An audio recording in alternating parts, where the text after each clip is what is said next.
ಕರ್ನಾಟಕದ ಶ್ರೀಶೈಲ ಎಂದೇ ಪ್ರಸಿದ್ಧವಾಗಿರುವ ಶ್ರೀ ಮಲ್ಲಿಕಾರ್ಜುನ ಸ್ವಾಮಿ ಹಾಗೂ ಭ್ರಮರಾಂಬ ದೇವಿ ಇಲ್ಲಿ ನೆಲೆ ನಿಂತು ಬಂದಂತಹ ಭಕ್ತರನ್ನು ಪೊರೆಯುತ್ತಿರುವಂತಹ ಈ ಪುಣ್ಯ ಸ್ಥಳ ಮುಡುಕುತೊರೆ.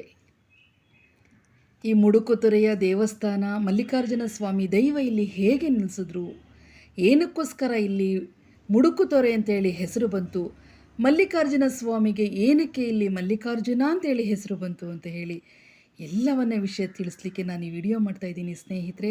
ನಿಮಗೆ ಇವತ್ತು ನಾನು ಕರ್ನಾಟಕದ ಶ್ರೀಶೈಲ ಎಂದೇ ಪ್ರಸಿದ್ಧವಾಗಿರುವ ಮುಡುಕುತೊರೆಗೆ ಕರ್ಕೊಂಡು ಹೋಗ್ತಾ ಇದ್ದೀನಿ. ಅದ್ಭುತವಾದ ಸ್ಥಳವನ್ನು ತೋರಿಸ್ತಿದ್ದೀನಿ, ಸ್ಥಳ ಪುರಾಣವನ್ನು, ಇತಿಹಾಸವನ್ನು ಹೇಳ್ತಾ ಇದ್ದೀನಿ. ನನ್ನ ವಿಡಿಯೋವನ್ನು ನೋಡಲಿಕ್ಕೂ ಮುಂಚೆ ಯಾರು ನನ್ನ ಚಾನಲ್ಗೆ ಹೊಸದಾಗಿ ಬಂದಿದ್ದೀರಾ, ಯಾರು ನನ್ನ ವಿಡಿಯೋನ ಫಸ್ಟ್ ಟೈಮ್ ನೋಡ್ತಾ ಇದ್ದೀರಾ, ದಯವಿಟ್ಟು ಸಬ್ಸ್ಕ್ರೈಬ್ ಮಾಡ್ಕೊಂಡು ನೋಡಿ, ಒಂದು ಲೈಕ್ ಮಾಡಿ, ಕಾಮೆಂಟ್ ಮಾಡಿ, ಶೇರ್ ಮಾಡಿ, ಸ್ಕಿಪ್ ಮಾಡಿದೆ ನೋಡಿ ಫ್ರೆಂಡ್ಸ್. ಸ್ನೇಹಿತರೆ, ನಮ್ಮ ಕರ್ನಾಟಕದ ಪಂಚಲಿಂಗೇಶ್ವರರ ದರ್ಶನ ಮಾಡಿದ್ರೆ ನಮಗೆ ಕೋಟಿ ಪುಣ್ಯ ಲಭಿಸುತ್ತೆ ಅಂತ ಹೇಳಿ ಪ್ರತೀತಿ ಇದೆ. ಆ ಪಂಚಲಿಂಗಗಳು ಯಾವ್ದ್ಯಾವುದು ಅಂತ ಹೇಳಿದ್ರೆ, 1 ವೈದ್ಯನಾಥೇಶ್ವರ, 2 ಪಾತಾಳೇಶ್ವರ, 3 ಮರಳೇಶ್ವರ, 4 ಮಲ್ಲಿಕಾರ್ಜುನೇಶ್ವರ, 5 ಅರಕೇಶ್ವರ. ಫ್ರೆಂಡ್ಸ್, ನಾನೀಗ ನಿಮಗೆ ಮಂಡ್ಯ ಜಿಲ್ಲೆಯಲ್ಲಿರುವಂತಹ ಮಲ್ಲಿಕಾರ್ಜುನೇಶ್ವರ ದೇವಸ್ಥಾನವನ್ನು ತೋರಿಸ್ಲಿಕ್ಕೆ ಕರ್ಕೊಂಡು ಹೋಗ್ತಾ ಇದ್ದೀನಿ. ಇದು ಕರ್ನಾಟಕದ ಶ್ರೀಶೈಲ ಅಂತ ಹೇಳಿ ಕರೀತಾರೆ. ಯಾಕೆ ಈ ಶ್ರೀಶೈಲ ಅಂತ ಹೇಳಿ ಕರೀತಾರೆ ಅಂದರೆ, ಶ್ರೀಶೈಲದಲ್ಲಿರುವಂತಹ ಮಲ್ಲಿಕಾರ್ಜುನ ಸ್ವಾಮಿ ಹಾಗೂ ಅವನ ಮಡದಿ ಪಾರ್ವತಿ ಭ್ರಮರಾಂಬೆ ಹೆಸರಿನಲ್ಲಿ ಬಂದು ಇಲ್ಲಿ ನೆಲೆಸಿ ಇಲ್ಲಿ ಬಂದಂತಹ ಭಕ್ತರನ್ನು ಉದ್ಧರಿಸ್ತಾ ಇದ್ದಾರೆ. ಹಾಗಾಗಿ ಈ ಕ್ಷೇತ್ರ ಕರ್ನಾಟಕದ ಶ್ರೀಶೈಲ ಅಂತೇಳಿ ಪ್ರಸಿದ್ಧವಾಗಿದೆ. ಇದನ್ನು ಗಂಗಾ ಅರಸರು ಕಟ್ಟಿಸಿದ್ರು, ಗಂಗಾ ರಾಜರು ಕಟ್ಟಿಸಿದ್ರು ಅಂತ ಹೇಳ್ತಾರೆ. ಜೊತೆಗೆ ಇಲ್ಲಿ ಮಲ್ಲಿಕಾರ್ಜುನೇಶ್ವರ ಅಂತಲೇ ಏನಕ್ಕೆ ಹೆಸರು ಬಂತು ಅಂತಲೂ ಸಹ ಹೇಳ್ತೀನಿ. ಮುಡುಕುತೊರೆ ಅಂತ ಏನಕ್ಕೆ ಹೆಸರು ಬಂತು ಅಂತಲೂ ಸಹ ಹೇಳ್ತೀನಿ. ಇಲ್ಲಿ ಮುಡುಕುತೊರೆ ಅಂತ ಏನಕ್ಕೆ ಹೆಸರು ಬಂತು ಅಂತ ಹೇಳಿದ್ರೆ ಫ್ರೆಂಡ್ಸ್, ಕಾವೇರಿ ನದಿಯ ದಡದಲ್ಲಿ ಇದೆ. ಇದು ಸೋಮಗಿರಿ ಬೆಟ್ಟ. ಸೋಮಗಿರಿ ಬೆಟ್ಟದ ಮೇಲಿರುವಂತಹ ದೈವಗಳೇ ಮಲ್ಲಿಕಾರ್ಜುನ ಸ್ವಾಮಿ ಹಾಗೂ ಭ್ರಮರಾಂಬ ದೇವಿ. ಈ ಸೋಮಗಿರಿ ಬೆಟ್ಟ ಎಲ್ಲಿದೆ ಅಂದರೆ ನಮ್ಮ ಕಾವೇರಿ ನದಿಯ ದಡದಲ್ಲಿದೆ. ಈ ಕಾವೇರಿ ನದಿ ನೇರವಾಗಿ ಹರಿದು ಬಂದು ಈ ಸ್ಥಳದಲ್ಲಿ ಪಶ್ಚಿಮ ದಿಕ್ಕಿಗೆ ಕ್ರಾಸ್ ಆಗಿ ಹೋಗ್ತಾಳೆ. ಹಾಗಾಗಿ ಆ ತೊರೆ ಅಂದರೆ ಆ ನದಿ ತೊರೆ ಮುರಿದಂತೆ ಕಾಣಿಸ್ತಾ ಇದೆ. ಹಾಗಾಗಿ ಇದಕ್ಕೆ ಮುರುಕು ತೊರೆ ಅಂತ ಹೇಳಿ ಬಂತು ಹೆಸರು. ಆ ಮುರುಕು ತೊರೆ ಹೋಗ್ಬಿಟ್ಟು ಮುಡುಕು ತೊರೆ ಅಂತೇಳಿ ಹೆಸರಾಗಿದೆ. ಹಾಗಾಗಿ ಇದಕ್ಕೆ ಈಗಲೂ ಸಹ ಮುಡುಕು ತೊರೆ ಅಂತ ಹೇಳಿ ಕರೀತಾರೆ. ಕರ್ನಾಟಕದ ಶ್ರೀಶೈಲ ಎಂದೇ ಕರೆಯಲ್ಪಡುವ ಈ ಕ್ಷೇತ್ರ ಇರೋದು ಮೈಸೂರು ಜಿಲ್ಲೆಯ ತಾಲೂಕು ಕೇಂದ್ರವಾಗಿರುವ ಟಿ ನರಸೀಪುರದಿಂದ 19 ಕಿಲೋಮೀಟರ್ ದೂರದಲ್ಲಿದೆ. ಮೈಸೂರಿನಿಂದ ಬರೋರಾದರೆ 52 ಕಿಲೋಮೀಟರ್ ದೂರ ಆಗುತ್ತೆ. ಸಕ್ಕರೆ ನಾಡು ಮಂಡ್ಯದಿಂದ ಕೇವಲ 51 ಕಿಲೋಮೀಟರ್ ಆದರೆ ನಮ್ಮ ರಾಜ್ಯದ ರಾಜಧಾನಿ ಬೆಂಗಳೂರಿನಿಂದ 125 ಕಿಲೋಮೀಟರ್ ದೂರ.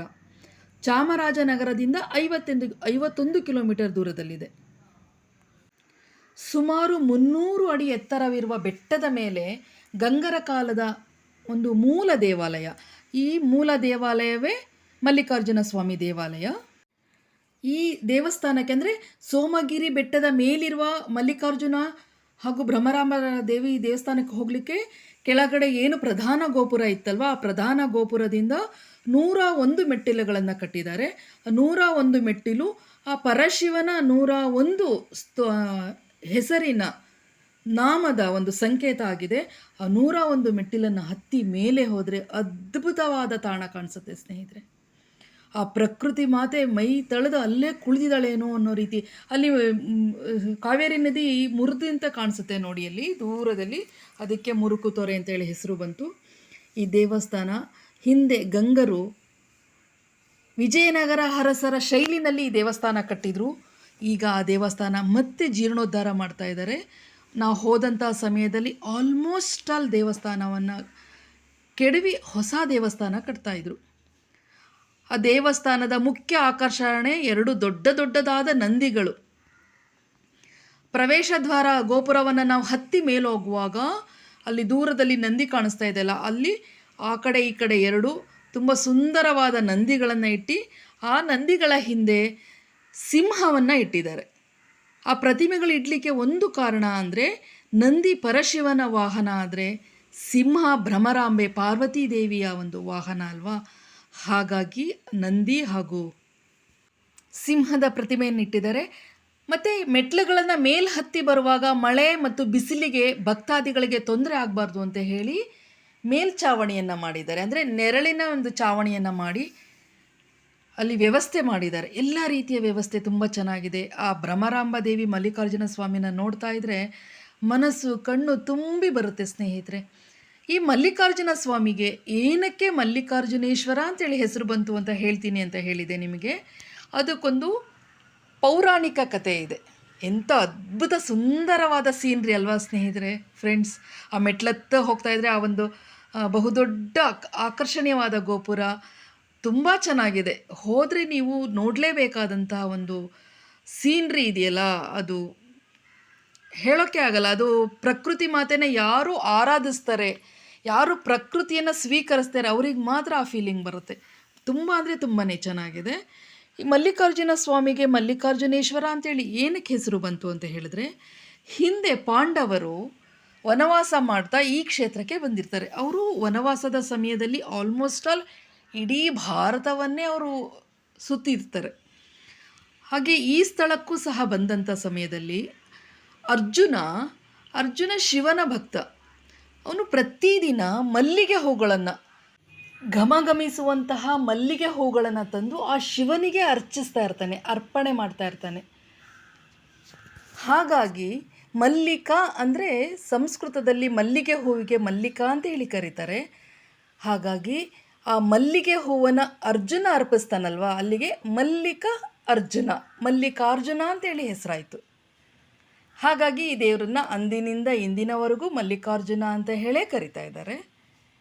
ಶ್ರೀಶೈಲದಲ್ಲಿರುವ ಮಲ್ಲಿಕಾರ್ಜುನನೇ ಇವರು ಅಂತ ಹೇಳಿ ಯಾಕೆ ಹೇಳ್ತೀನಿ ಅಂತಂದರೆ, ಹಿಂದೆ ಗಂಗಾರಸರು ಈ ತಲಕಾಡನ್ನು ಆಳ್ವಿಕೆ ಮಾಡಿದ್ದು. ಗಂಗಾರಸರು ತಲಕಾಡನ್ನು ಆಳ್ವಿಕೆ ಮಾಡುವಾಗ ಆ ಶ್ರೀಶೈಲದ ಮಲ್ಲಿಕಾರ್ಜುನನ ತಂದು ಇಲ್ಲಿ ಪ್ರತಿಷ್ಠಾಪಿಸಿದ್ರಂತೆ. ಹಾಗಾಗಿ ಇದು ಶ್ರೀಶೈಲದ ಮಲ್ಲಿಕಾರ್ಜುನ ಗಂಗರಿಂದ ಬಂದಂಥ ಹೆಸರು.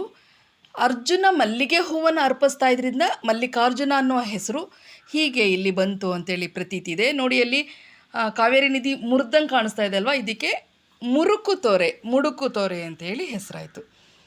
ಸ್ನೇಹಿತರೆ, ತುಂಬ ಚೆನ್ನಾಗಿದೆ ಮಾತ್ರ.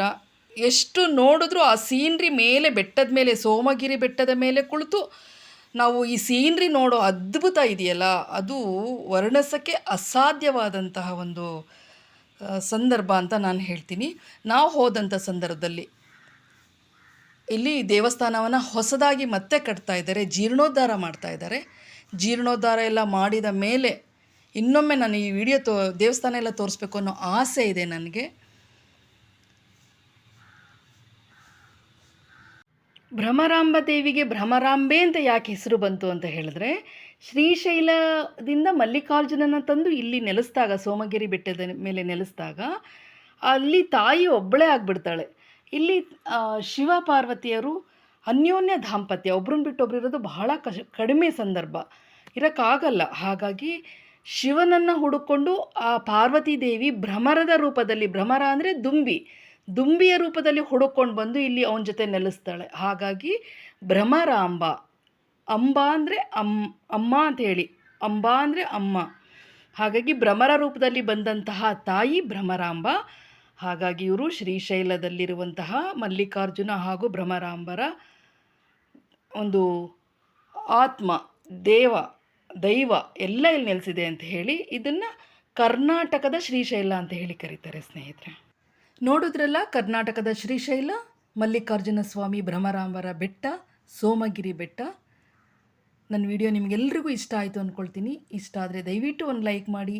ನೀವು ಆ ಸ್ಥಳಕ್ಕೆ ಹೋಗಿ ದರ್ಶನ ಮಾಡಿದರೆ ಕಾಮೆಂಟ್ ಮೂಲಕ ತಿಳಿಸಿ. ನನ್ನ ವಿಡಿಯೋ ನೋಡಿದ ನಿಮ್ಮೆಲ್ರಿಗೂ ತುಂಬ ಥ್ಯಾಂಕ್ಸ್. ಲೈಕ್ ಮಾಡಿ, ಕಾಮೆಂಟ್ ಮಾಡಿ, ಶೇರ್ ಮಾಡಿ. Thank you so much.